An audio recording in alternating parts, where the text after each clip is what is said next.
is Peter Fenton. I am an author and a screenwriter, and typically I write comedy. Today, I feel compelled to share the story of what has happened to me in the last year of my life. It bothers me that I've had to be a little Pollyanna about the whole situation, and I just need to get some things off my chest. So I have about an 8,000 word script prepared, so I felt like it would be easier to just talk it out. This is a real story that happened to a real person. And I think that kind of gets lost when you look at the Instagram feed or the professional brand. What's happened in the last year of my life doesn't really fit the brand neatly anyway. And I just have stuff to say. So here's my story of the past 12 months of my life, or at least the 12-month stretch of time between August 26th, 2020 to August 26th, 2021.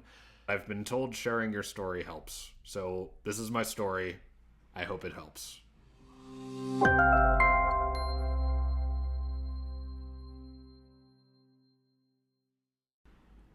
It was late in the afternoon on August 26th, 2020. My birthday. My 25th birthday, to be precise. I was sitting, iPad in my lap, on the balcony at my parents' condo when I hit Command S. This draft was finished. Completing that final keystroke felt like a very real milestone. I was thrilled, not only that I'd finished work before birthday happy hour with my parents and godparents, but I was just overcome with this inner vibe about the open manuscript before me. This one's it. This is the version of Abandon All Hope that will catch someone's attention. My query package was complete. My manuscript was exactly as I wanted it. I was ready to start putting it out on submission. I remember around that time I was expressing to my parents and my close friends that by my next birthday, my goal was to find proper representation for this script. Bringing this manuscript to life had been one of the only bright spots in what had been a disappointing year, to say the very least. So I entered the fall of 2020 looking for that win. Every couple months, members of the writing and publishing communities take part in this industry-wide event called Pitch Madness, which is often shortened to PitMad. And the rules of this day are basically, if you're an author and you're in a place to submit your work, you can write out the premise of your story in a tweet, and you use the hashtag PitMad. And if an agent or a publishing house likes the tweet, then that's the green light to go submit your work. So Abandon All Hope was written as a stage play, and it looked like Broadway wasn't coming back for quite some time, so my thought was, maybe I should try to get this published as a book. And I knew that I was going to face an uphill battle, but I just decided, okay, is there interest in this from the premise? In the immortal words of Shakira, I was ready to try everything. So I drew up a tweet-length pitch for Abandon All Hope, hashtag PitMad. Basically, I'm saying there, compare this work to No Exit by Jean-Paul Sartre and the TV series Community. 3 college freshmen, a scrappy feminist, a naive evangelical, and a cocky logistician arrive in hell, appearing as an infernal dorm room, posed with a diabolical game by a fun-loving demon. The winner goes to heaven at the cost of torturing the others. I did get a couple industry likes. I poked around some of those opportunities, and most of them didn't look interesting, but City Limits Publishing had caught my eye, because even though I noticed that they were a very new organization, City Limits Publishing was slated to publish novels, picture books, as well as stage plays. My heart soared. I submitted my query package, and a week later, on September 10th, I received my first official communication from a man named Robert Martin. He said, "Hi Peter, I hope you're doing well this afternoon. I've read through the first part of your play and I'm very intrigued." And then 3 weeks later, on September 29th, I received this email. "Hey Peter, thanks for the follow-up. We're definitely interested in publishing a reading version of your script." Holy crap. So remember, my goal just a month ago was to find representation for my script within a year, and here I was with a tentative offer of publication in front of me. It all felt way too good to be true, but I was thrilled to have found someone who believed in my work and was willing to take me on. I knew that my work would still be cut out for me to make it as an author, but the thought of my long road of submissions and rejections just being completely sidestepped was an opportunity that every writer dreams of stumbling into. I signed a contract with the City Limits Publishing for Abandon All Hope. And I'd also gotten them to offer me a second contract for my holiday play, See Amid the Winter Snow. This situation I had tweeted myself into had all the makings of being a dream come true. When you're starting from no platform at all, like I was, my audience has to be built from the communities that I'm already part of, so basically my Facebook friends. So when it came time in late October to announce the release of See Amid the Winter Snow in time for Christmas, which was like bananas fast. I signed the contract in mid-October. We had the book out in mid-November. In my mind, if I helped to build the legitimacy of City Limits Publishing, then that would better legitimize this opportunity for me as a budding young writer. So I bought in entirely and worked to hitch my platform to this budding young publisher. The new marketing director, Regina, reached out to me with all of her ideas for marketing See Amid the Winter Snow, and she coached me through all of my self-tapes for marketing videos. Gonna take a little sip of coffee before I do this. And I am here with a little dish of 27 questions that City Limits Publishing has sent me. I printed them off, I cut them up, and I have no idea what you're about to ask me. And I will be taking your questions starting right now. So ask me anything, and over the course of the day, I'll be getting to it. Do I have a favorite Christmas SNL sketch? Wow, what an oddly specific question that I did not ask myself. I love the Christmas Candle sketch from Emma Stone, A.D. Bryant, and Kate McKinnon. Robert Martin shortly asked me to write a testimonial vouching for the company to put in the prospective author package as a success story. So here's what I had to say right around the release of See Amid in mid-November. I'm thrilled to be part of the team at City Limits Publishing. Having my work distributed by a small press, and this small press in particular, has been one of the best decisions I've made as a writer. While this was not my first publishing experience, joining the team at City Limits Publishing was a great way to be introduced to the world of traditional publishing. 10 out of 10 would recommend to a friend. Oh boy. In my head, Robert Martin was a visionary, and he was paying special attention to me and gave me an opportunity to get my work out there. Around Thanksgiving 2020, Robert sent me an email about producing an audiobook version of Abandon All Hope in time for release day.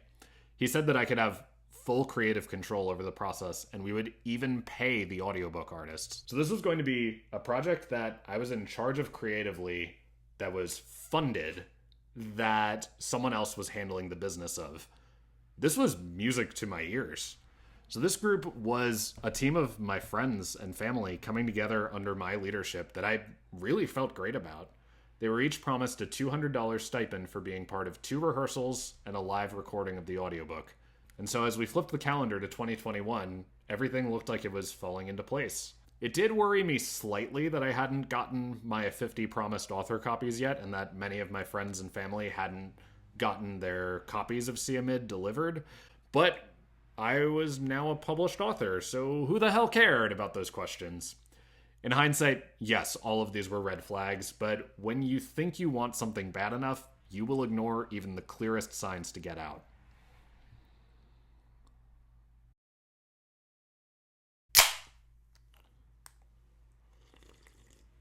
I'm not sure whose idea it was first. Someone said, we need to hire him. I can understand how it happened. I was enthusiastic, and I recognized the human nature of the company, and by that I mean I was willing to look past their mistakes and chalk it all up to, hey, Robert Martin, you're a person.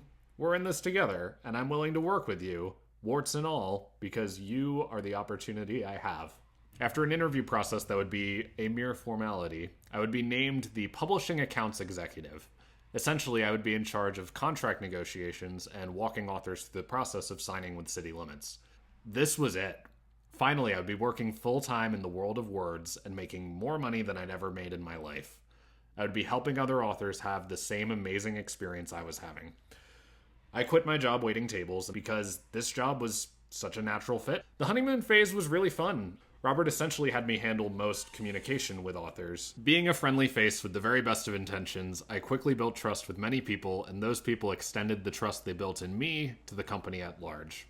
I was made full-time almost immediately. I got to see so many of my creative ideas implemented into what we did. I was handed full creative control of the company's podcast, and that gave me a chance to have long, discursive conversations with many of our authors. And I built some real friendships through that. Robert also noticed that I had been working exclusively on an iPad, and he sent me a $1,200 stipend to go buy a computer. Now, the computer would be company property, but I was allowed to set it up as I wanted, with the understanding that someday when I left the company, I would just buy it off them.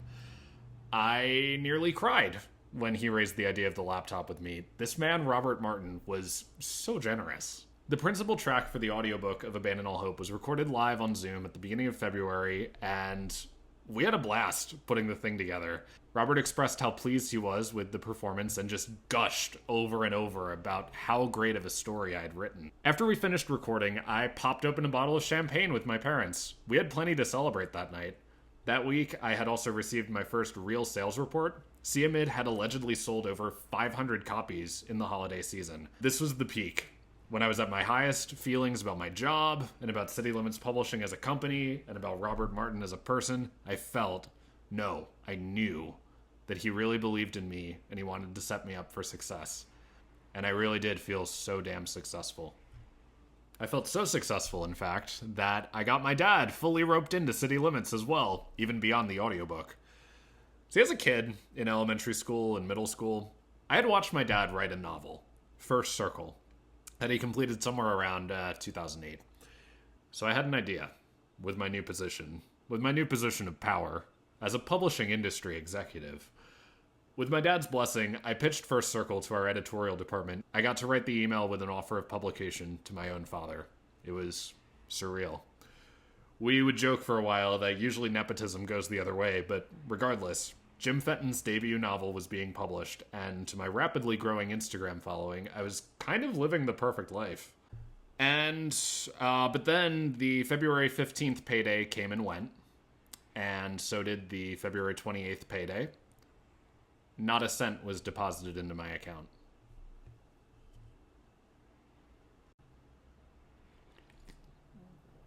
So I had only been paid for the first 2 weeks of part-time work, and unfortunately, bills were piling up. On the morning of March 8th, a Monday, I was added to a group text with Regina, Kim, and another member of the team. We started comparing notes.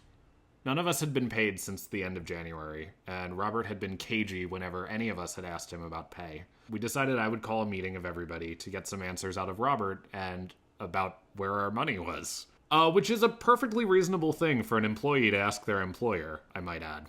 And Robert cried. He literally cried during this meeting, claiming we were ambushing him, and that he was just heartbroken that nobody believed in him or his company. And I was very quick to comfort him. I'm one of those sympathetic criers. I said words to the effect of, Robert, it's because we care about this company and we believe in the work we're doing for these books and these authors and, we like you. That's why we want to know what's going on with our money. I'm not going anywhere. I want to work this out with you. And I said it all with a soft smile, and I probably sent a blue heart emoji. So after the meeting on the same day, Robert thanked me for my kind words, and he had a special project for me to get started on. So Robert had recently decided that rather than paying authors on a monthly basis, authors would now be paid on a quarterly basis. This required a modification to each author's contracts, which required authors be notified and persuaded, coerced, into signing it. And so Robert said to me that he wanted me to be the one to deliver the news of the addendum to the contract, since he suspected people would respond much better to it coming from me. They like you, he said. I'd known about Robert's fraught relationship with some of our authors. He would talk about them all the time. When I was that wrapped around his finger, it was so easy to interpret these authors' requests and point-blank questions as unreasonable and buy into their characterization as villains in the story of this scrappy little publishing startup, and to see the patient, understanding author as heroes. So I sent out the contract addendum, and most authors, myself included, signed it right away. Anyone who had issues, I sent them over to Robert. But in the coming weeks, I continued to press Robert on where my pay was, since it seemed Gusto wasn't doing its thing. Robert confessed to me that the system had been blocking payment since the same social security number, mine, was attached to both a contractor and employee account. So in the meantime, on March 19th, he sent me a single wire transfer payment of $890.07 to appease me, and most importantly, my landlord. I kept quiet a little while longer while I trusted Robert would figure things out. All the while, mind you, I had a book. My big book, releasing at the end of March. This one, Abandon All Hope. Abandon All Hope was finally making its splashy debut on March 30th, and we were pulling out all the stops.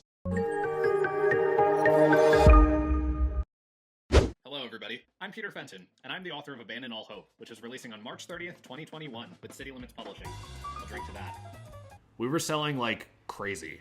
I never got the exact numbers, but I had racked up 18 incredible reviews on Amazon, and our bestseller rank was pretty consistently in the top 100,000 of all titles available, which probably calculates out to we were selling roughly a book a day, which is not bad when you think about how small of a name I am. I went ham on promoting this book and finding ways to market it in the progressive and post-Christian reader base. It worked. I connected with creatives with huge platforms. I did a bunch of podcast interviews, and I was featured in an online magazine. Any opportunity for publicity that I could possibly create for this book, I took. I really felt for the first time like people inside and outside my life were starting to take me seriously as a professional creative mind. This beautiful image was going on publicly, while my employer and publisher was privately failing to pay me.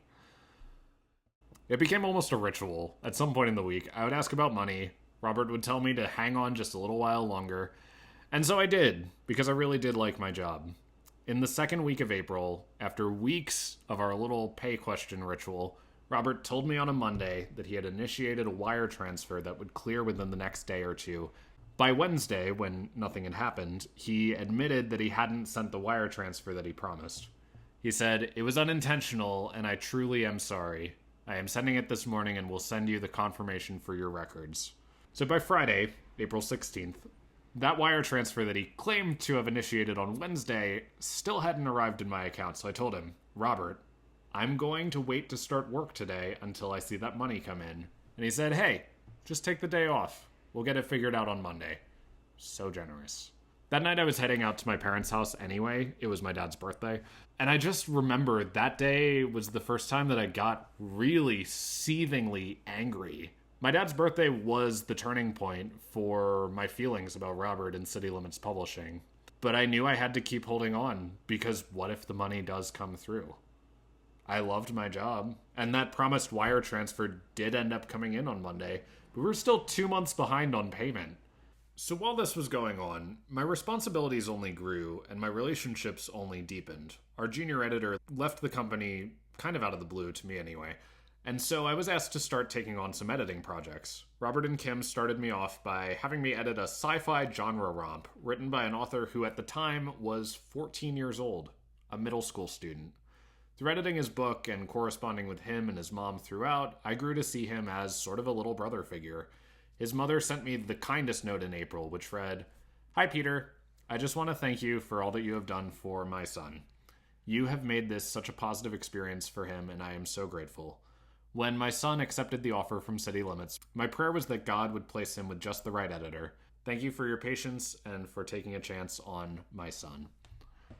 It really broke my heart to read that note. Here these people were, here this nice kid was, having an uncomplicated, great experience. I couldn't raise alarm bells that I was going broke, working my dream job that would pay more than I've ever made in my life. So, what was I to do? I thanked the mother for my note, and I just kept crying. I just wanted what was owed to me, not a cent more. Yeah, things were looking pretty grim for City Limits toward the end of April. Robert was getting harder and harder to get a hold of. I guess it's easy to just disappear when you work in a fully remote office. So as a bit of a Hail Mary, I convinced my dad to offer Robert a free business consultation. My dad is a management consultant. He absolutely knows his stuff. To our shock, Robert agreed to the meeting, and afterward, my dad said he thought the business was definitely able to be salvaged. Robert seemed to initiate parts of the plans he discussed with my dad, the first of which was placing the staff on a month-long organizational sabbatical, which was meant to give the company a chance to catch up on back pay without creating more wage debt. Unrest among the authors was growing. Apparently, in this time, one of the authors organized a Zoom call where a number of authors got on and they aired their grievances about the company, and each one of them ended up terminating their contracts one by one over unpaid royalties, lack of professionalism, mistruths, and broken promises, which I would say those are perfectly reasonable things to terminate a contract for. These authors sounded the alarm bells with Victoria Strauss, who curates the popular blog Writer Beware. Robert texted me while I was on organizational sabbatical, mind you, and he told me, when Victoria's article comes out, we're done. Robert approached me at the end of May with another plan to restructure payment over the summer when I resumed work on June 1st. Essentially, the plan was going to be I would take a pay cut and my hours would be knocked back, but then he would also build in an additional $500 in back pay on each paycheck, and then we would be settled by September 1st. And that figure sounded fishy to me. And when I ran the numbers of what I was owed and presented them to Robert in an Excel spreadsheet, it wasn't even close. Robert then hastily said, "Oh, the last paycheck of each month will be double back pay." So I ran the numbers on that, and that was fine. We would be caught up by September 1st. But I still didn't trust anything that he said at this point. So I communicated that, okay, I'm willing to return to work on June 1st. If a payday was missed, I'm done.